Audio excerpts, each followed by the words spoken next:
Aparajith YouTube நேயர்களுக்கு வணக்கம். மனிதர்களாகிய நாம் வாழ்வில் என்றும் பொறுமையாக இருப்போம், பொறுப்புடனும் இருப்போம்.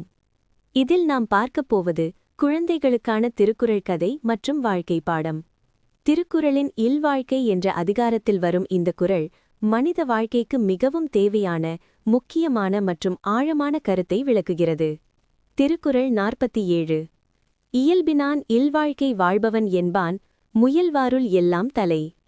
பொருள்: அறத்தின் இயல்புக்கு ஏற்ப இல்வாழ்க்கையை வாழ்பவன் இறைவனை அடைய முயற்சி செய்யும் மற்ற துறவிகள் மற்றும் யோகிகளை விட முதன்மையானவன் ஆவான். இதன் சிறுகதை: உயர்ந்த கடமை. முன்னொரு காலத்தில் காட்டில் தவம் செய்து கொண்டிருந்த ஒரு முனிவர் இருந்தார். தான் பெரிய தவ வலிமை பெற்றுவிட்டதாக அவர் எண்ணினார். ஒருநாள் அவர் தவம் செய்யும்போது மரத்திலிருந்த ஒரு கொக்கு அவர் மேல் எச்சமிட்டது. கோபத்துடன் அவர் அந்த பறவையை பார்க்க அது எரிந்து சாம்பலானது. தன் பார்வைக்கு இவ்வளவு வலிமையா என்று அவர் பெருமிதம் கொண்டார்.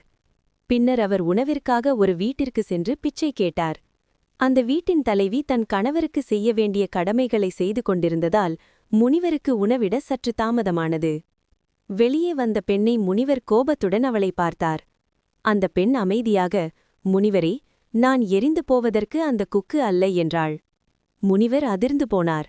காட்டில் நடந்த விஷயம் இந்த இல்லத்தரசிக்கு எப்படி தெரிந்தது என்று வியந்து அவள் காலில் விழுந்து அதன் ரகசியத்தை கேட்டார். அவள் சொன்னாள், "ஐயா, நான் காடு சென்று தவம் செய்யவில்லை. என் இல்லற கடமைகளை சரியாக செய்கிறேன்.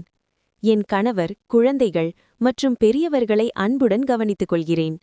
நேர்மையான இந்த இல்வாழ்க்கையே எனக்கு இந்த ஞானத்தை தந்தது" என்றாள்.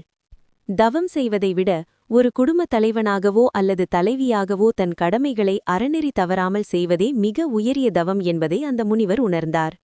எனவே இந்த குறள் இல்லற வாழ்க்கையின் சிறப்பை கூறுகிறது. மேலும் இதுபோல் மற்றொரு திருக்குறள் கதைகளுடன் மீண்டும் இந்த சேனல் வழியாக நாம் சந்திப்போம். எனவே இந்த சேனலை சப்ஸ்கிரைப் செய்யவும், மற்றவர்களுக்கும் பகிரவும். நன்றி, வணக்கம்.